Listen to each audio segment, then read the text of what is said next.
അയാൾ അങ്ങനെ ഈ വരുണിനെ പറ്റി സോന ഞാൻ എന്തായാലും സിയോയോട് നേരിട്ട് തന്നെ പറഞ്ഞോളാം എന്നൊക്കെ പറഞ്ഞിട്ട് അങ്ങനെ ഫോൺ വിളിച്ചിട്ട് പറയുന്നൊക്കെ ഉണ്ട്. ഒരുപാട് നേരം ഇങ്ങനെ ആർഗ്യൂ ചെയ്യുന്നൊക്കെ ഉണ്ട് സിയോയോട്, എങ്ങനെയെങ്കിലും അവനെ ജോലിയിൽ നിന്ന് ഒഴിവാക്കണം എന്നൊക്കെ അങ്ങനെ പറഞ്ഞിട്ട്. പക്ഷേ അവസാന ഡിസ്കഷനിൽ എന്തായാലും സോന ഭയങ്കര നിരാശയായിട്ടാണ് നിൽക്കുന്നത്. അപ്പോൾ ഈ വരുണാണെങ്കിൽ ഭയങ്കര പ്രതീക്ഷയോടെ അങ്ങനെ നിൽക്കുകയാണ്, ഈ ജോലി പോകുമല്ലേ എന്നൊക്കെ അങ്ങനെ വിചാരിച്ചിട്ട്. ആ സമയത്ത് സോന വന്നിട്ട് ഇങ്ങനെ പറയുന്നുണ്ട്, സിയുടെ തീരുമാനം ഇയാൾ ഇവിടെ തന്നെ തുടരുക എന്നതാണ്, അതുകൊണ്ട് ഇയാൾക്ക് ഇപ്പോൾ തൽക്കാലം ഇവിടെ നിൽക്കുക എന്നൊക്കെ പറഞ്ഞിട്ട് അവൾ ഭയങ്കര ദേഷ്യത്തിൽ അവിടെ നിന്ന് അങ്ങ് ഇറങ്ങി പോകുന്നൊക്കെ ഉണ്ട്. ഇറങ്ങിപ്പോയി കഴിഞ്ഞതിന് ശേഷം ഈ വരുൺ ആകെ ടെൻഷനിൽ ഇങ്ങനെ നിൽക്കുകയായിരുന്നു. ഒരു വലിയൊരു മഴ തോർന്ന പോലെ ഇങ്ങനെ ഒരു എഫക്റ്റിൽ ഇങ്ങനെ നിൽക്കുക. അപ്പോൾ അവിടെ ഉണ്ടായിരുന്ന രണ്ട് സ്റ്റാഫ് ഇങ്ങനെ ചോദിക്കുന്നുണ്ട്, അല്ല സാർ നിങ്ങൾക്കിടയിൽ ഇപ്പോൾ എന്താ സംഭവിച്ചത് എന്നൊക്കെ അങ്ങനെ ചോദിക്കുകയാണ്. അപ്പോൾ ഈ വരുണ് പറയുന്നുണ്ട്, അത് ഈ സോനാമ്മയുടെ അവരുടെ കുറച്ച് ഫ്രണ്ട്സും കൂടിയിട്ട് ഒരു ചെറിയൊരു പെൺകുട്ടീനെ റോഡരികിൽ വണ്ടി ഇടിച്ച് തള്ളിയിട്ട് പോകാൻ നിൽക്കായിരുന്നു. അപ്പോൾ അങ്ങനെ ചെയ്യുന്നത് കണ്ടപ്പോൾ ഞാനൊന്ന് പ്രതികരിച്ചതാണ്. ഞാൻ അങ്ങനെയൊക്കെ ഉള്ള കാര്യങ്ങളൊക്കെ കണ്ടാൽ ഞാൻ പ്രതികരിക്കാതിരിക്കൂല എന്നൊക്കെ ഇങ്ങനെ പറയണേ. അപ്പോൾ ഈ സ്റ്റാഫുകൾ ഇങ്ങനെ പറയുന്നുണ്ട്, അത് ശരിയാണ്, അങ്ങനെയൊക്കെ സംഭവിക്കാം, കാരണം സോനാ മാഡത്തിൻ്റെ ദേഷ്യമൊക്കെ ഞങ്ങളെപ്പോഴും ഇവിടെ കാണുന്നതാണ് എന്നുള്ള കാര്യമൊക്കെ ഇങ്ങനെ പറഞ്ഞുകൊണ്ടിരിക്കുകയാണ്. പിന്നെ ആറ്റുവാശ്ശേരിയിലാണെങ്കിൽ രാധികയും അവിടെ ഉണ്ടായിരുന്ന ആ ജോലി ചെയ്യുന്ന ആ ചേച്ചിമാരും അതുപോലെ തന്നെ യശോദാമ്മയും എല്ലാവരും കൂടി വീടിൻ്റെ മുറ്റത്ത് അങ്ങനെ കാത്തിരിക്കുകയാണ് ഒരാളെ. അപ്പോൾ ഈ രാധിക ഇങ്ങനെ പറയുന്നുണ്ട്, ഇപ്പം വരാൻ പോകുന്നത് ആ വ്ളോഗറാണ്, ആ വ്ളോഗർ ഇപ്പോൾ എത്തും അമ്മയെന്നൊക്കെ ഇങ്ങനെ പറയാണ്. അപ്പോൾ ആ സമയത്ത് ആ ഒരു വ്ളോഗർ ഒരു ബൈക്കിൽ ഇങ്ങനെ ആറ്റുവാശ്ശേരിയിലേക്ക് അങ്ങ് കയറി വരുന്നുണ്ട്. അപ്പോൾ ഇവരിങ്ങനെ പറയുന്നുണ്ട്, അതാണ് ആ വ്ളോഗർ എന്നൊക്കെ പറഞ്ഞിട്ട് രാധിക ബാക്കിയുള്ളവർക്കൊക്കെ ഇങ്ങനെ കാണിച്ചു കൊടുക്കുന്നൊക്കെ ഉണ്ട്. അപ്പോൾ ഇയാൾ വേഗം വണ്ടിയിൽ നിന്ന് ഇറങ്ങിയിട്ട് ഒരു തോളിലൊരു ബാഗുണ്ട്, ആ ബാഗിൽ നിന്ന് ഫോണൊക്കെ എടുത്തിട്ട് ഇങ്ങനെ ചോദിക്കുന്നുണ്ട്, അല്ല രാധികെ നീ വിചാരിച്ചോ ഞാൻ വെറുതെ അപ്പോൾ പറഞ്ഞ് പറ്റിച്ചതാണ്, ഇനി വരില്ല എന്നൊക്കെ വിചാരിച്ചോ എന്നൊക്കെ ഇങ്ങനെ ചോദിക്കുന്നുണ്ട്. അപ്പോൾ രാധിക പറയുന്നുണ്ട്, അങ്ങനെയൊന്നും ഞാൻ ചിന്തിച്ചിട്ടില്ല എന്നൊക്കെ ഇങ്ങനെ പറയാണ്. അപ്പോൾ ഈ വ്ളോഗർ ഇങ്ങനെ പറയുന്നുണ്ട്, എന്തായാലും നമുക്ക് ഈ ഒരു വീഡിയോ എന്തായാലും സ്റ്റാർട്ട് ചെയ്യാം, അങ്ങനെ ഞാൻ ചെയ്തൊരു തെറ്റ് എന്തായാലും തിരുത്താൻ കഴിയുമല്ലേ എന്നൊക്കെ നോക്കാമല്ലോ. ഞങ്ങളുടെ ഈ വ്ളോഗിങ് ജോലി എന്ന് പറയുന്നത് ഓരോ ടോപ്പിക്കിന് വേണ്ടിയിട്ട് ഇങ്ങനെ അലഞ്ഞുകൊണ്ട് നടക്കണം, ഓരോ ഓട്ടത്തിൻ്റെ ഇടയിൽ പിന്നെ ചെയ്ത കാര്യങ്ങൾക്ക് അതിൻ്റെ യഥാർത്ഥമോ അല്ലെങ്കിൽ അതിനെന്താ സംഭവിച്ചത് യഥാർത്ഥത്തിൽ എന്നുള്ള കാര്യമൊക്കെ അന്വേഷിക്കാനുള്ളൊരു സമയമൊന്നുമില്ല. ഞങ്ങൾ ഓരോ ടോപ്പിക്ക് കാണുമ്പോൾ അത് കഴിഞ്ഞ് പിന്നെ അടുത്ത ടോപ്പിക്കിലേക്ക് ഇങ്ങനെ ഉള്ള ഓട്ടാണ്, അതുകൊണ്ടായിരുന്നു. പക്ഷേ ഈ ഒരു ടോപ്പിക്ക് എന്തായാലും ഞാൻ വിടുന്നില്ല, ഇതിൻ്റെ യഥാർത്ഥം എന്താണ് എന്നുള്ളത് നമുക്ക് ലോകത്തിലെ വിളിച്ചു പറയാം എന്നൊക്കെ അങ്ങനെ പറഞ്ഞിട്ട് ഇവന് ക്യാമറ എടുത്തിട്ട് ഇങ്ങനെ പറയുന്നുണ്ട്. ആദ്യം തന്നെ രാധികയുടെ അടുത്ത് നിന്ന് അങ്ങ് ഷോട്ട് തുടങ്ങുക, നിനക്ക് വേണ്ട ഈ ഇതിനെക്കുറിച്ചുള്ള കാര്യങ്ങളൊക്കെ അങ്ങ് പറഞ്ഞോ, എന്നിട്ട് നമുക്ക് ഈ പാചകം ചെയ്യുന്ന ഏരിയ അതെല്ലാം കവർ ചെയ്യുക, എന്നിട്ട് എന്താണ് ഇവിടെ യഥാർത്ഥത്തിൽ സംഭവിച്ചത് എന്നുള്ള കാര്യം അങ്ങനെ വെച്ചിട്ട് നമുക്കൊരു വ്ളോഗ് എന്തായാലും തുടങ്ങാം എന്നൊക്കെ അങ്ങനെ പറയണം. അപ്പോൾ എന്തായാലും സ്റ്റാർട്ട് ചെയ്യല്ലേ എന്നൊക്കെ പറഞ്ഞിട്ട് ഇവരിങ്ങനെ വീഡിയോ അങ്ങ് ഓൺ ചെയ്തിട്ട് ഇവനിങ്ങനെ അവൻ്റെ വ്ളോഗ് അങ്ങ് തുടങ്ങുകയാണ്. എന്നിട്ട് രാധികനോട് കാര്യങ്ങളൊക്കെ ഇങ്ങനെ അവരുടെ ആറ്റുവാശ്ശേരി സദ്യ എങ്ങനെ തുടങ്ങിയത്, എന്താ സംഭവിച്ചത് എന്നുള്ള കാര്യങ്ങളൊക്കെ ഡീറ്റെയിൽ ആയിട്ട് അങ്ങ് പറയാനൊക്കെ പറയുന്നുണ്ട്. അപ്പോൾ രാധികയും കൂടിയിട്ട് ആ വീഡിയോയിൽ അങ്ങനെ കാര്യങ്ങളൊക്കെ പറയുന്നുണ്ട്. പിന്നെ ഈ വ്ളോഗർ നേരെ അവരുടെ ഒരു പാചകപ്പുരയിലേക്കൊക്കെ കൊണ്ടുപോയി ആ ക്യാമറയും കൊണ്ടുപോയി എല്ലാ കാര്യങ്ങളും അങ്ങ് കാണിച്ചു കൊടുക്കുന്നുണ്ട്. അപ്പോൾ ഇതായിരുന്നു ഇവിടുത്തെ പാചക രീതി എന്നൊക്കെ അങ്ങനെ പറഞ്ഞിട്ട് എല്ലാ കാര്യങ്ങളൊക്കെ കാണിച്ച് ഒരു നല്ലൊരു വീഡിയോ അങ്ങ് ക്രിയേറ്റ് ചെയ്യുന്നുണ്ട് ഈ കണ്ടൻറ് ക്രിയേറ്റർ എന്ന് പറയുന്ന ആൾ. ഇയാൾ അവസാനം പറയുന്നുണ്ട്, എന്തായാലും വീഡിയോ ഒക്കെ ഞാൻ സെറ്റപ്പ് ആക്കിയിട്ടുണ്ട്, ഇനി ഒരാഴ്ചൻ്റെ ഉള്ളിൽ എന്തായാലും ഞാൻ പെട്ടെന്ന് തന്നെ ഈ വീഡിയോ ഇടാം, ഒരാഴ്ചൻ്റെ ഉള്ളിൽ റിസൾട്ടൊക്കെ എന്തായാലും ഞാൻ വിളിച്ച് പറയുകയും ചെയ്യാം, നിങ്ങളെന്തായാലും വീഡിയോ ഒക്കെ ഒന്ന് ഷെയർ ചെയ്യുകയും കണ്ടിട്ട് എന്താണ് അഭിപ്രായം എന്നൊക്കെ അങ്ങനെ പറയണം. എന്തായാലും ഈ ആറ്റുവാശ്ശേരി സദ്യ എന്ന് പറഞ്ഞത് നമ്മൾ തീർച്ചയായിട്ടും വീണ്ടും അങ്ങ് കൊണ്ടുവന്നിരിക്കും. ഇതുവരെ അവിടെ നിർത്തി വെച്ചിരിക്കുന്ന കാര്യമൊക്കെ ഇന്ന് നമ്മൾ റീസ്റ്റാർട്ട് ചെയ്യാൻ പോവുകയാണ്. ഇനി ആളുകൾക്ക് മനസ്സിലാകും ഈ ആറ്റുവാശ്ശേരി സദ്യക്ക് യഥാർത്ഥത്തിൽ എന്താ സംഭവിച്ചത് എന്നുള്ളത് എന്നൊക്കെ ഇങ്ങനെ ഈ വ്ളോഗർ ഇവരോട് ഇങ്ങനെ പറയുന്നുണ്ട്. അപ്പോൾ ഇവരിങ്ങനെ ഇവനോട് നന്ദിയൊക്കെ പറയുന്നുണ്ട്. അപ്പോൾ ഇവൻ പറയുന്നുണ്ട്, എന്തായാലും ഞാൻ പോയി വരാം എന്നൊക്കെ ഇങ്ങനെ പറഞ്ഞിട്ട് ഇവൻ ആ ക്യാമറയിൽ തൂക്കി അങ്ങ് പോകുന്നൊക്കെ ഉണ്ട്. ബാക്കിയുള്ളവരാണെങ്കിൽ നല്ല പ്രതീക്ഷയിൽ നിൽക്കുകയാണ്, എങ്ങനെയെങ്കിലുമൊക്കെ ഒന്ന് രക്ഷപ്പെടാൻ ചാൻസ് ഉണ്ടോ എന്നൊക്കെ അങ്ങനെ വിചാരിച്ചിട്ട് അവർ നല്ല പ്രതീക്ഷയിൽ അങ്ങ് കാത്തിരിക്കുന്നുണ്ട്. അപ്പോൾ ഇനി ഒരു ആറ്റുവാശ്ശേരി സദ്യ റീസ്റ്റാർട്ട് ചെയ്യുക എന്നുള്ള രീതിയിലാണ് ഇവിടെ ഉള്ളവരൊക്കെ കാത്തു നിൽക്കുന്നത്. പിന്നെ സോന പെട്ടെന്ന് ദേഷ്യത്തിൽ തന്നെ അവളുടെ വീട്ടിലേക്ക് അങ്ങ് കയറി ചെല്ലുകയാണ്. അപ്പോൾ കയറി ചെല്ലുന്ന സമയത്ത് തന്നെ സോന പറയുന്നുണ്ട്, ഞാനെന്ന് വിചാരിച്ചത് ഇയാളുടെ മനസ്സിൽ ഏറ്റവും വലുത് ഞാനാണെന്നാണ് വിചാരിച്ചിരുന്നത്, പക്ഷേ ഇന്ന് വന്ന ഒരാൾക്ക് എന്നെക്കാൾ വാല്യൂ ഉണ്ട് എന്നുള്ള കാര്യം ഞാൻ ഇപ്പോഴാണ് മനസ്സിലാക്കുന്നത് എന്നൊക്കെ പറഞ്ഞിട്ട് ഇവൾ ഭയങ്കരമായിട്ട് ദേഷ്യപ്പെട്ടുകൊണ്ടിരിക്കുകയാണ്. അപ്പോൾ ആ ഒരു സമയത്ത് ഇവളിങ്ങനെ പറയുന്നുണ്ട്, ഞാൻ പറഞ്ഞതാണ് പബ്ലിക്കായിട്ട് അയാൾ എന്നെ തല്ലിയതാണ് എന്ന് പറഞ്ഞിട്ട് പോലും അയാൾ അവിടെ ജോലിക്ക് വെക്കണം എന്നാണ് ഈ CEO പറഞ്ഞത് എന്നൊക്കെ അങ്ങനെ പറയണത്. അപ്പോൾ CEOയുടെ മുഖം അങ്ങനെ കാണിക്കുന്നത് തന്നെ ഈ ഒരു സേറ എന്ന് പറയുന്നത്, ഈ സേറയാണ് ഇവളുടെ ഒരു ചേച്ചി എന്ന് പറയുന്നത്. രണ്ടുപേരും സഹോദരിമാരാണ്. അപ്പോൾ ആ ഒരു കാര്യം കാണുമ്പോൾ തന്നെ ഈ സേറ കൊടുത്ത പണിയാണ് വരുണിന് എന്നുള്ള കാര്യം എന്തായാലും കൺഫേം ആവുകയാണ്. അപ്പോൾ ഈ സേറ നേരെ വന്നിട്ട് ഈ സോനനോട് പറയുന്നുണ്ട്, മോളെ, മോൾക്ക് എന്താ അറിയേണ്ടത്? മോള് എന്ന് പറയുന്നത് ഈ ലോകത്തിൽ ഏറ്റവും കൂടുതൽ സ്നേഹിക്കുന്ന ഒരാളാണ് ഞാൻ. എന്നിട്ട് മോളെ ഒരു പബ്ലിക്കായിട്ട് ഒരാൾ തല്ലിയിട്ടും അയാളെ അവിടെ തന്നെ ജോലിക്ക് നിർത്തിയത് എന്തിനാണ് എന്നുള്ള കാര്യമല്ലേ നിനക്ക് അറിയേണ്ടത് എന്നുള്ള കാര്യം ഈ സോനനോട് അങ്ങ് ചോദിക്കുകയാണ്. അപ്പോൾ സോന പറയുന്നുണ്ട്, അതെ, അത് തന്നെയാണ് എനിക്കറിയേണ്ടത്. അത്രയും മാനം കെടുത്തി എന്നെ ആളുകൾക്ക് മുന്നിൽ ഇൻസൾട്ട് ചെയ്ത ഒരാൾക്ക് എന്തിനാണ് ജോലി കൊടുത്തത് എന്നുള്ള കാര്യമാണ് എനിക്ക് അറിയേണ്ടത്. ഞാൻ അത്രയും അയാൾ അവിടെ നിന്ന് പറഞ്ഞയക്കണം എന്ന് പറഞ്ഞിട്ടും അത് കേൾക്കാത്തത് എന്തിനാണ് എന്നാണ് എനിക്ക് അറിയേണ്ടത് എന്നൊക്കെ സോന ഭയങ്കര കയർത്തങ്ങ് ഈ സാറിനോട് അങ്ങ് സംസാരിക്കണം. അപ്പോൾ സാറിന് ഭയങ്കര കൂളായിട്ട് അങ്ങ് പറയുന്നുണ്ട്, ഈ വരുൺ ആരാണെന്ന് നിനക്കറിയോ എന്നൊക്കെ അങ്ങനെ ചോദിക്കുകയാണ്. അപ്പോൾ ഇവിടെ ഇല്ല എന്നങ്ങ് തലയാട്ടുന്നുണ്ട്. ആ സമയത്ത് ഈ സേറ പറയുന്നുണ്ട്, ഈ കണിമംഗലം ചന്ദ്രശേഖരൻ എന്ന് നീ കേട്ടിട്ടുണ്ടോ എന്നൊക്കെ അങ്ങനെ ചോദിക്കുകയാണ്. ഈ ചന്ദ്രശേഖരൻ്റെ ഏട്ടനുണ്ട് ഈ പരമേശ്വരന്. ഈ പരമേശ്വരൻ്റെ മകനാണ് ഈ വരുൺ എന്ന് പറയുന്ന ആൾ. ഈ വരുണും അവൻ്റെ വൈഫായിട്ടുള്ള ഈ രാധികയും കൂടിയിട്ടാണ് എന്നെ ജയിലിലാക്കിയത്. എന്നെ ഇതുവരെ ജയിലിൽ കിടത്തിയത് ഇവർ രണ്ടുപേരും ചേർന്നാണ്. അവർ രണ്ടുപേരും പ്ലാൻ ചെയ്തിട്ടാണ് എന്നെ ജയിലിൽ കയറ്റിയത്. അങ്ങനെയുള്ളവന്മാരാണ് അവർ രണ്ടുപേരും എന്നൊക്കെ അങ്ങനെ പറയണം. അപ്പോൾ സോന പറയുന്നുണ്ട്, അത്രയും ചേച്ചീനെ ജയിലിൽ കിടത്തിയ ഒരാളാണ് എന്നുണ്ടെങ്കിൽ ആ സമയത്ത് അവനെ കണ്ട സമയത്ത് തന്നെ ഞാൻ അവൻ്റെ മുഖത്തിലൂടെ വണ്ടി കയറ്റി ഇറക്കിയേനെ. എന്നിട്ടും ഇത്രയും ക്രൂരത ചെയ്ത ഒരാൾക്കാണോ ചേച്ചി ജോലി കൊടുത്തത് എന്നുള്ള കാര്യം അങ്ങ് ചോദിക്കാണ്. അപ്പോൾ ഈ സേറ പറയുന്നുണ്ട്, ഞാനതിന് ജോലി കൊടുത്തതിന് ഒരു ലക്ഷ്യമുണ്ട്. അയാൾ ഇപ്പം നമ്മുടെ കീഴിലാണ് ജോലി ചെയ്യുന്നത്. കണിമംഗലം എന്ന് പറയുന്ന കമ്പനിയുടെ ഏറ്റവും തലപ്പത്തിരിക്കുന്ന ഒരാളായിരുന്നു. ഇപ്പം നിൻ്റെ കീഴിൽ ജോലി ചെയ്യാൻ, നിൻ്റെ കാൽ കീഴിലാണ് ഇപ്പോൾ അവന് ജോലി ചെയ്യാൻ വരുന്നത്. അപ്പോൾ നിനക്ക് എന്ത് വേണമെങ്കിലും അവനോട് ചെയ്യാം, അവനോട് എങ്ങനെ വേണമെങ്കിലും പ്രതികാരം വീട്ടാം, അവനോട് എത്ര ക്രൂരമായിട്ടും പെരുമാറാം. അവനെ നീ ഒരു പാവയായി കണ്ടാൽ മതി, ഒരു കളിപ്പാവയായിട്ട്. ആ കളിപ്പാവ നിനക്ക് വേണമെങ്കിൽ തല്ലി തകർക്കുക, എന്ത് വേണമെങ്കിലും ചെയ്യാം. അവസാനം നിനക്ക് വേണമെങ്കിൽ വലിച്ചെറിയുകയും ചെയ്യാം. അതെല്ലാം നിൻ്റെ സ്വാതന്ത്ര്യമാണ്. അതുകൊണ്ട് ഇത്രയും നല്ലൊരു ചാൻസാണ് ഞാൻ നിനക്ക് തന്നിട്ടുള്ളത്. അത്രയും വലിയ ഉയരത്തിലിരിക്കുന്ന അത്രയും വലിയ ശത്രുവിനെ ഞാൻ നിനക്ക് നിൻ്റെ കാൽച്ചുവട്ടിൽ അങ്ങ് ഇട്ട് തന്നിരിക്കുകയാണ്. അപ്പോൾ എങ്ങനെയാണ് നിനക്ക് പ്രതികാരം വീട്ടേണ്ടത് എന്നുള്ളത് നിനക്ക് അറിയില്ലേ എന്നൊക്കെ അവളോട് അങ്ങ് ചോദിക്കുന്നുണ്ട്. പിന്നെ രാധിക, അവൾക്കുള്ള പണി ഞാൻ കൊടുത്തോളാം എന്നൊക്കെ ഇങ്ങനെ ഈ സേറ അങ്ങ് പറയുന്നുണ്ട്. ഇനി പറ, ഞാൻ ഇതല്ലേ ചെയ്യേണ്ടത് എന്നൊക്കെ ഇങ്ങനെ ഈ സോനോട് ചോദിക്കുകയാണ്. അപ്പോൾ ഈ സോന പറയുന്നുണ്ട്, ഇപ്പോൾ എനിക്ക് കാര്യങ്ങളൊക്കെ മനസ്സിലായി ചേച്ചി, ഇനി അവന് എങ്ങനെ പണി കൊടുക്കുക എന്നൊക്കെ ഞാൻ തന്നെ തീരുമാനിച്ചോളാം എന്നൊക്കെ ഇങ്ങനെ പറയാണ്. അപ്പോൾ ഈ സാറ് പറയുന്നുണ്ട്, അവനെ നമ്മൾ രണ്ടുപേരുമാണ് ഇഞ്ചിഞ്ചായി കൊല്ലാൻ പോവുകയാണ്. ഞാനെന്ന് പറയുന്നത് ഒരാളെ കൊല്ലാൻ നിൽക്കുകയാണെങ്കിൽ ഒറ്റയടിക്ക് അങ്ങ് തീർക്കില്ല, ഓരോ ഇഞ്ചിഞ്ചായിട്ട് ഞാൻ അവനെ കൊന്ന് തീർത്തിരിക്കും. അതിന് വേണ്ടിയിട്ടാണ് ഞാൻ അവനെ നിൻ്റെ കാൽച്ചുവട്ടിൽ തന്നെ കൊണ്ടിട്ടത്. ഇനി എങ്ങനെയാണ് അവന് ഇഞ്ചിഞ്ചായി കൊല്ലുക എന്ന് നിനക്ക് തന്നെ തീരുമാനിക്കാം എന്നൊക്കെ ഇങ്ങനെ ഈ സോനോട് പറയാണ്. അപ്പോൾ സോനൻ അവനോട് എങ്ങനെ പകരം വീട്ടാ എന്നുള്ള കാര്യം അങ്ങനെ പറയുന്നുണ്ട്. ഇനി ചേച്ചി ഒന്നുകൊണ്ടും ടെൻഷൻ ആവണ്ട, അവനുള്ള പണി ഞാനും കൂടി കൊടുത്തോളാം എന്നുള്ള രീതിയിൽ ഇവർ രണ്ടുപേരും ഇങ്ങനെ ഈ വരുണിനെതിരെ ഇനി എന്തൊക്കെ ചെയ്യുക എന്നൊക്കെ ഇങ്ങനെ ചിന്തിച്ചുകൊണ്ടിരിക്കുകയാണ്. ആറ്റുവാശ്ശേരിയിലാണെങ്കിൽ ഈ രാധിക ഇങ്ങനെ വരുണിനെ കാത്തിരിക്കുകയാണ്.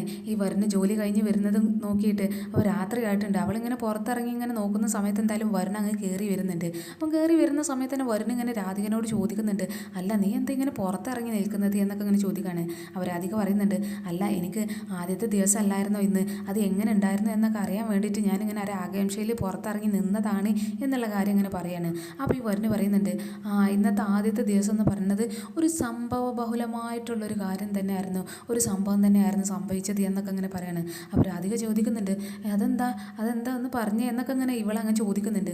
അപ്പോൾ ഇവരെന്നെ പറയുന്നുണ്ട്, അത് ഞാൻ തുടക്കം തൊട്ട് പറയാം എന്നൊക്കെ അങ്ങനെ പറഞ്ഞിട്ട് അവൻ ആ നടന്ന കാര്യങ്ങളൊക്കെ പറയാണ്. അവന് ആദ്യം ഇൻ്റർവ്യൂവിന് പോകുന്ന ആ ഒരു സമയത്ത് എന്ന് പറയുന്നത്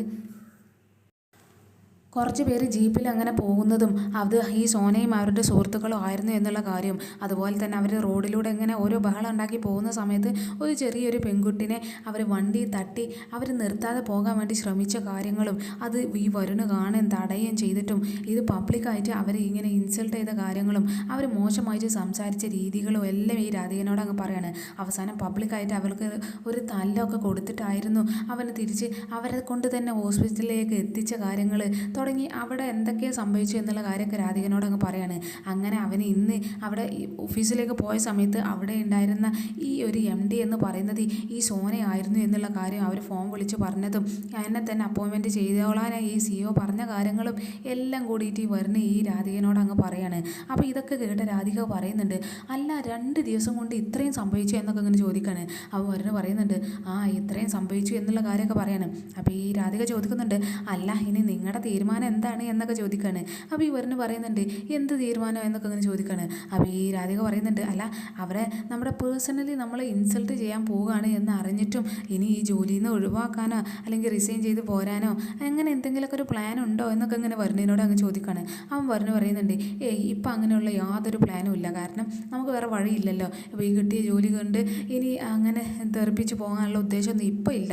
പക്ഷേ എൻ്റെ ആത്മാഭിമാനത്തിന് ക്ഷതമേൽക്കാൻ എന്തെങ്കിലും എന്നെ പേഴ്സണലി എന്നെ ഇൻസൾട്ട് ചെയ്യുക അങ്ങനെ എന്തെങ്കിലുമൊക്കെ ഉണ്ടെങ്കിൽ ഞാൻ എന്തായാലും അവിടെ നിന്ന് ഇറങ്ങിപ്പോരും എന്നുള്ള കാര്യമൊക്കെ ഈ വരുൺ അങ്ങ് പറയുന്നുണ്ട്. എന്തായാലും നമുക്ക് നോക്കാം എന്താ സംഭവിക്കുന്നത് എന്നുള്ള കാര്യങ്ങൾ എന്നൊക്കെ ഇങ്ങനെ ഈ രാധികനോട് വരുൺ അങ്ങ് പറയാണ്. എന്നിട്ട് ഈ വരുണ് എന്തായാലും നമുക്ക് അകത്തേക്ക് പോകാം എന്നൊക്കെ ഇങ്ങനെ പറഞ്ഞാൽ അവരകത്തേക്ക് കയറി പോകാൻ നേരത്തെ ഈ രാധിക പറയുന്നുണ്ട്, അതേ ഞാനൊരു വേറെ കാര്യം കൂടി പറയാനുണ്ട് എന്നുള്ള കാര്യം അങ്ങ് പറയാണ്. അതെന്താണ് എന്ന് വരുണ് ചോദിക്കുന്ന സമയത്ത് രാധിക അങ്ങ് പറയുന്നുണ്ട്, അത് ഈ ആറ്റുവാശ്ശേരി സദ്യനെ കുറിച്ചാണ്. അതിനെക്കുറിച്ച് കുറച്ച് തീരുമാനങ്ങളും കുറച്ച് സംഭവങ്ങളൊക്കെ ഇങ്ങനെ നടന്നു കഴിഞ്ഞിട്ടുണ്ട്, ഇനി അതിൻ്റെ റിസൾട്ടും കൂടി വരാനുണ്ട് എന്നൊക്കെ ഇങ്ങനെ പറയണം. അപ്പോൾ വരുണ് എന്താ സംഭവം എന്നൊക്കെ ഇങ്ങനെ ചോദിക്കുകയാണ്. അപ്പോൾ ഇവൾ പറയുന്നുണ്ട്, അത് ഈ കടിച്ച പാമ്പിനെ കൊണ്ട് തന്നെ വിഷം ഇറപ്പിക്കുക എന്നുള്ളൊരു രീതിയില്ല, അതങ്ങ് ട്രൈ ചെയ്തതാണ് ഞാനേ. നമ്മുടെ ഈ ആറ്റുവാശ്ശേരി സദ്യ എന്ന് പറഞ്ഞാൽ നിൽക്കാൻ കാരണം കുറേ യൂട്യൂബേഴ്സ് അല്ലായിരുന്നോ, അവർ നമുക്കെതിരെ വീഡിയോ ചെയ്തിട്ടല്ലേ നമ്മുടെ ഇപ്പോൾ ഈ ഒരു സംഭവം എന്ന് പറയുന്നത് അവിടെ നിർത്തലാക്കിയത്. അതുകൊണ്ട് ഒരു യൂട്യൂബറെ കൊണ്ട് തന്നെ ഞാനത് അങ്ങ് തിരുത്തി പറയിപ്പിച്ചിട്ടുണ്ട് എന്നുള്ള കാര്യം അങ്ങ് പറയുന്നുണ്ട്. അങ്ങനെ ഒരു വ്ളോഗറെ കണ്ട കാര്യം അവനോട് വീഡിയോ എടുത്തതും എല്ലാ കാര്യങ്ങളും ഈ വരുണിനോട് രാധിക അങ്ങ് പറയാണ്. അപ്പോൾ രാധിക അങ്ങനോട് ഇങ്ങനെ ഇവൻ പറയുന്നുണ്ട്, അങ്ങനെയൊക്കെ സംഭവിച്ചു എന്നൊക്കെ പറഞ്ഞിട്ട് അവരതൊക്കെ ഇങ്ങനെ ഡിസ്കസ് ചെയ്ത് അകത്തേക്ക് അങ്ങ് കയറി പോവുകയാണ്. അതേ സമയത്ത് ചന്ദ്രശേഖരനാണെങ്കിൽ അവിടെ ഭയങ്കര ദേഷ്യത്തിൽ കണിമംഗലത്ത് അങ്ങ് നിൽക്കുന്നുണ്ട്. അപ്പോൾ ഈ ഒരു സമയത്ത് ഈ സേറ അങ്ങോട്ട് അങ്ങ് വരുന്നുണ്ട്. അപ്പോൾ സേറ നേരെ വന്നിട്ട് ചന്ദ്രശേഖരനോട് അങ്ങ് ചോദിക്കുന്നുണ്ട്, അല്ല ചന്ദ്രശേഖര എന്താ നീ എത്രയും പെട്ടെന്ന് എന്നെ ഒന്ന് കാണണം എന്നൊക്കെ പറഞ്ഞത് എന്നുള്ള കാര്യം അങ്ങ് ചോദിക്കാണ്. അപ്പോൾ ഈ ചന്ദ്രശേഖരന് ഈ സോനോട് പറയുന്നുണ്ട്, അത് നിനക്കൊരു സംഭവം കാണിച്ചു തരാനാണ് എന്നൊക്കെ പറഞ്ഞിട്ട് അവൻ്റെ ഫോൺ എടുത്തിട്ട് ആ ഒരു വീഡിയോ ആ വ്ളോഗർ അങ്ങ് ഉണ്ടാക്കി ആ വീഡിയോ അങ്ങ് കാണിച്ചു കൊടുക്കുകയാണ്. ആ വീഡിയോയിൽ നേരെ ഈ വ്ളോഗർ പറയുന്നത് ആറ്റുവാശ്ശേരി സദ്യനെ കുറിച്ചുണ്ടായിരുന്ന പ്രചരണങ്ങളൊക്കെ തെറ്റായിരുന്നു എന്നുള്ള രീതിയിലാണ് അവന് വീഡിയോ ചെയ്തിട്ടുള്ളത്. അപ്പോൾ ആ വീഡിയോയിൽ ഇങ്ങനെ പറയുന്നുണ്ട്, ഇതൊരു പാവപ്പെട്ട ഫാമിലിയിലുള്ള ആളുകളായിരുന്നു, അവരുടെ ഒരു ജീവിത മാർഗ്ഗമായിട്ട് കണ്ടെത്തിയിരുന്ന ഒരു സംരംഭമായിരുന്നു ഇത്. അവർ വീട്ടിലിരുന്ന് തന്നെ കുറച്ച് പേരുകൾ സ്ത്രീകളൊക്കെ കൂടിയിട്ട് ഉണ്ടാക്കിയിരുന്ന ഒരു ഭക്ഷണമായിരുന്നു. അവർക്ക് ഒരുപാട് ഓർഡറുകളും അത്രയും രുചികരമായ ഭക്ഷണം ഉണ്ടാക്കിക്കൊണ്ടിരിക്കുന്ന ഒരാൾക്കാരായിരുന്നു ഇവർ. അതുകൊണ്ട് തന്നെ ഒരുപാട് ഓർഡറുകളും ഉണ്ടായിരുന്നു. അത്രയും രുചികരമായ ഭക്ഷണമൊക്കെ ഉണ്ടാക്കി അവർ നല്ല രീതിയിൽ പോകുന്ന സമയത്താണ് ഇവർക്ക് ഒരു ഫംഗ്ഷന് കിട്ടുന്നത്. ആ ഒരു ഫംഗ്ഷന് അവർ ഭക്ഷണം വിളമ്പി കഴിഞ്ഞതിന് ശേഷം ഒരുപാട് പേർക്ക് ഫുഡ് പോയ്സൺ അടിച്ചിട്ടുണ്ടായിരുന്നു എന്നുള്ളതും അതുപോലെ തന്നെ കുറച്ച് പേർക്ക് അത് ഹോസ്പിറ്റലിലായ കാര്യം അവിടുന്ന് ആ ഭക്ഷണത്തിൽ വിഷം ഉണ്ടായിരുന്നു എന്നുള്ള കാര്യങ്ങളൊക്കെ അറിയുന്നതും എല്ലാം ആ സമയത്താണ് ഇവരുടെ ജീവിതമാകെ മാറി മറിയുന്നതും അവരുടെ എല്ലാ ഓർഡറുകളും അവർക്ക് നഷ്ടപ്പെടുകയും അവർക്ക് അവരുടെ ജീവിത മാർഗം തന്നെ അങ്ങ് ഇല്ലാതാവുകയും ചെയ്തിട്ടുണ്ട്. അതിൻ്റെ പറ്റി ഒരുപാട് യൂട്യൂബേഴ്സ് വ്ളോഗ് ചെയ്തിരുന്നു, അതിൽ വിട്ടതായിരുന്നു ഞാനും. പക്ഷേ ഇപ്പം ഞാനിവിടെ വന്നിട്ടുള്ളത് ആ ഒരു കാര്യം തിരുത്തി പറയാൻ വേണ്ടിയിട്ടായിരുന്നു. എന്താണ് അന്ന് സംഭവിച്ചത് എന്നുള്ള കാര്യം ഞാൻ വ്യക്തമാക്കി തരാം എന്നൊക്കെ പറഞ്ഞിട്ട് ഈ വ്ളോഗർ അന്ന് നടന്ന കാര്യങ്ങളെല്ലാം കൂടിയിട്ട് അങ്ങ് പറഞ്ഞു കൊടുക്കുന്നൊക്കെ ഉണ്ട് ആ വീഡിയോയിൽ. അവസാനം ഈ വ്ളോഗർ പറയുന്നുണ്ട്, ഇവരുടെ ഭക്ഷണത്തിലേക്ക് വിഷം കലർത്തിയത് എന്ന് പറഞ്ഞത് ഇവർ രണ്ടുപേരുമാണ് എന്നൊക്കെ പറഞ്ഞിട്ട് ആ വീഡിയോയിൽ ഈ ചന്ദ്രശേഖരനെയും അതുപോലെ തന്നെ സേറിനെയും അങ്ങ് കാണിക്കുന്നുണ്ട്. അവർ രണ്ടുപേരുടെ ഫോട്ടോയും കൂടി അങ്ങ് കാണിക്കുന്ന സമയത്ത് സേർ അങ്ങ് ഞെട്ടുന്നുണ്ട്. അതും അത്രയും വലിയൊരു വീഡിയോയിൽ അത്രയും ആളുകൾ കാണുന്ന ഒരു വീഡിയോയിൽ ഈ ചന്ദ്രശേഖരൻ്റെ സേറയുടെ മുഖം അങ്ങ് വന്നിട്ടുണ്ട്. അപ്പോൾ ആ ഒരു കാഴ്ച കാണുമ്പോൾ സേർ അങ്ങ് ഷോക്കായിട്ട് ഭയങ്കര ദേഷ്യത്തിൽ അങ്ങ് നിൽക്കുന്നുണ്ട്. അപ്പോൾ ഈ സമയത്ത് ഈ വ്ളോഗർ ഇങ്ങനെ പറയുന്നുണ്ട്, ഇവർ രണ്ടുപേരെയാണ് ഈ ആറ്റുവാശ്ശേരി സദ്യയിൽ വിഷം കലർത്തിയത്, അതുകൊണ്ട് അവർക്കുള്ള ശിക്ഷയും ലഭിച്ചിട്ടുണ്ട്. അവർ ജയിൽവാസമൊക്കെ കഴിഞ്ഞ് ഇപ്പം പുറത്തിറങ്ങിയിട്ടുണ്ട്. ഇതുപോലെയുള്ള ക്രൂരമായിട്ടുള്ള മനുഷ്യ മൃഗങ്ങൾ കാരണമാണ് ഓരോരുത്തർ ഇങ്ങനെ ഈ ഒരു അവസ്ഥയിൽ എത്തുന്നത് എന്നൊക്കെ ഇങ്ങനെ പറഞ്ഞിട്ട് ആ വീഡിയോ അങ്ങ് കാണിച്ചു കൊടുക്കുന്ന സമയത്ത് ഈ ചന്ദ്രശേഖരൻ പറയുന്നുണ്ട്, ഇനി നമ്മൾ എന്താ ചെയ്യുക എന്നൊക്കെ അങ്ങനെ ചോദിക്കാണ്. അപ്പോൾ ഈ സേറെ ഈ വീഡിയോ കണ്ടു കഴിഞ്ഞതിന് ശേഷം അങ്ങനെ പറയുന്നുണ്ട്, ഞാൻ എന്തായാലും ഇങ്ങനെയൊക്കെ സംഭവിക്കും എന്നൊക്കെ പ്രതീക്ഷിച്ചതായിരുന്നു ചന്ദ്രശേഖര എന്നൊക്കെ ഇങ്ങനെ ഇവളിങ്ങനെ പറയാണ്. പക്ഷെ ഞാൻ ഇനി എന്തായാലും വെറുതെ വിടാൻ പോകുന്നല്ല അവർ രണ്ടുപേരും. അവർ നമ്മളെ ഇങ്ങനെ പിന്നാലെ നടന്ന് നമ്മളെ ടാർഗറ്റ് ചെയ്യാണ്, നമ്മളോട് പകരം വീട്ടാൻ നിൽക്കുകയാണ് എന്നൊക്കെ ഇങ്ങനെ ഈ സേർ അങ്ങ് പറയുന്നുണ്ട്. അതിനാദ്യം ഞാൻ ആ വരുണിനുള്ള പണി ഞാൻ കൊടുത്തിട്ടുണ്ട്. ഈ രാധികയാണ് എല്ലാ കാര്യങ്ങളും ചെയ്യുന്നത് എന്നുണ്ടെങ്കിലും ഈ വരുണാണ് നമ്മളോട് പ്രതികാരം ചെയ്യാൻ വേണ്ടിയിട്ട് നിൽക്കുന്നത്. അതുകൊണ്ട് വരുണിനുള്ള പണി ഞാൻ എന്തായാലും കൊടുത്തിട്ടുണ്ട്. അവനുള്ള ലോക്കൊക്കെ ഞാൻ വെച്ചിട്ടുണ്ട്. പക്ഷേ ആ രാധിക അവൾക്കുള്ള പണിയും കൂടി ഞാൻ കൊടുത്തിരിക്കും. അതിനുള്ള പ്ലാനും എൻ്റെ കയ്യിലുണ്ട് എന്നൊക്കെ ഇങ്ങനെ പറയാണ്. അപ്പോൾ ഈ ചന്ദ്രശേഖരൻ ഇങ്ങനെ പറയുന്നുണ്ട്, അല്ലാതെ എന്താണ് പ്ലാൻ എന്നൊക്കെ ഇങ്ങനെ ഈ സാറിനോട് അങ്ങ് ചോദിക്കുകയാണ്. അപ്പോൾ ഈ സാറ് പറയുന്നുണ്ട്, സോറി ചന്ദ്രശേഖര, ഞാൻ നടത്താൻ പോകുന്നൊരു പ്ലാനിനെ കുറിച്ച് മറ്റൊരാളോട് ഷെയർ ചെയ്യുന്നത് എനിക്ക് ഇഷ്ടമല്ല. അതുകൊണ്ട് ഞാൻ എന്താണ് സംഭവിക്കാൻ പോകുന്നത് എന്നുള്ള കാര്യം ഞാൻ പറയില്ല എന്ന കാര്യം ഇങ്ങനെ പറയണം. അപ്പോൾ ചന്ദ്രശേഖരൻ ഇങ്ങനെ ഒരു നിരാശനായി നിൽക്കുന്ന സമയത്ത് ഈ സാറ് ഈ ചന്ദ്രശേഖരനോട് അങ്ങ് പറയുന്നുണ്ട്, ചന്ദ്രശേഖര, ഞാൻ നീ ഇങ്ങനെ ടെൻഷൻ അടിക്കാൻ വേണ്ടിയിട്ട് ഒന്നിനുമല്ല പറഞ്ഞത്. അത് എൻ്റെ ഒരു ശൈലിയാണ്. എൻ്റെ രീതികളൊക്കെ എന്നെ ഏറ്റവും കൂടുതൽ സ്നേഹിക്കുന്ന ആളുകൾ എൻ്റെ രീതികളും കൂടി ഇഷ്ടപ്പെടണം എന്നുള്ളത് എനിക്ക് നിർബന്ധമാണ്. അതുകൊണ്ട് ചന്ദ്രശേഖരനെ എനിക്ക് ഏറ്റവും വലിയ ഇഷ്ടമാണ്. അതുകൊണ്ട് തന്നെ ഈ ചന്ദ്രശേഖരനെ എൻ്റെ രീതികളും കൂടി അങ്ങ് ഇഷ്ടപ്പെടണം എന്നൊക്കെ അങ്ങനെ പറയുന്നത്. അപ്പോൾ സാർ ഒരിക്കലും ഞാൻ എന്തായാലും നിന്നോട് ഷെയർ ചെയ്യാൻ പോകുന്നില്ല, അതൊക്കെ നിനക്ക് കാത്തിരുന്ന് തന്നെ കാണാം എന്നൊക്കെ അങ്ങനെ പറയുന്ന സമയത്ത് ഈ ചന്ദ്രശേഖരൻ പറയുന്നുണ്ട്, അങ്ങനെയാണെങ്കിൽ ഒരാഴ്ച കൊണ്ട് ഇതിൻ്റെ റിസൾട്ട് എനിക്ക് കാണണം എന്നൊക്കെ അങ്ങനെ ഇവളോട് അങ്ങ് പറയുന്നുണ്ട്. അപ്പോൾ ഈ സാറ് പറയുന്നുണ്ട് അത് ഓക്കെ എന്നൊക്കെ അവളും അങ്ങ് ഉറപ്പ് കൊടുക്കുന്നൊക്കെ ഉണ്ട്.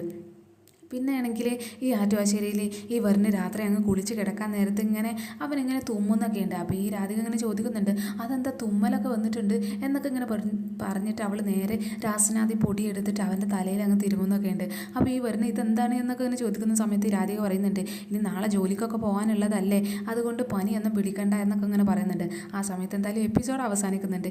ഇനി നാളത്തെ എപ്പിസോഡിലാണെങ്കിൽ ഈ സോന അവിടെ കമ്പനിയിൽ നിന്ന് ഈ വരുണിലുള്ള പണി അങ്ങ് കൊടുത്തിട്ടുണ്ട്. അപ്പോൾ അവിടേക്ക് ഒരു കസ്റ്റമർ അങ്ങ് വന്നിട്ട് വരുണിനോട് അങ്ങ് കയർത്ത് സംസാരിക്കുന്നുണ്ട്. അപ്പോൾ ആ ഒരു സമയത്ത് ഈ വരുണ് അയാളോട് ഇരിക്കൂ സർ എന്നൊക്കെ ഇങ്ങനെ പറയുന്ന സമയത്ത് ആ കസ്റ്റമർ അവനോട് ഭയങ്കര ഹാർഷായിട്ട് അങ്ങ് സംസാരിക്കുന്നുണ്ട്. എന്നോട് ഇരിക്കാൻ പറയാൻ നീ ആര് എന്നൊക്കെ പറഞ്ഞിട്ട് ഇയാൾ ഭയങ്കര ദേഷ്യത്തിലാണ് ഈ വരുണിനോട് അങ്ങ് സംസാരിക്കുന്നത്. അപ്പോൾ ഇതിൻ്റെ പുറത്ത് ഇരുന്നിട്ട് ഈ സോന അവിടെയുള്ള ഒരു സ്റ്റാഫിനോട് ഇങ്ങനെ പറയുന്നുണ്ട്, അല്ല നമ്മുടെ മാനേജർ കാര്യം എന്തായി, ഇത്രയും വലിയ ആളായി അങ്ങ് നിന്നിരുന്ന അയാളുടെ സർവ്വ ധൈര്യം കൂടിയിട്ട് അങ്ങ് ചോർന്ന് പോയിട്ടുണ്ടോ, ആ കസ്റ്റമർ അയാളങ്ങ് കൊന്നു കളഞ്ഞിട്ടുണ്ടോ എന്നൊക്കെ ഇങ്ങനെ പറഞ്ഞിട്ട് ഇവന് അവിടെ കിടന്ന് പതർന്നുണ്ടാകും എന്നുള്ള പ്രതീക്ഷയിൽ സോന ഇങ്ങനെ അവിടെ പുറത്തിരുന്ന് അങ്ങ് പറഞ്ഞങ്ങ് ചിരിക്കുന്നൊക്കെ ഉണ്ട്.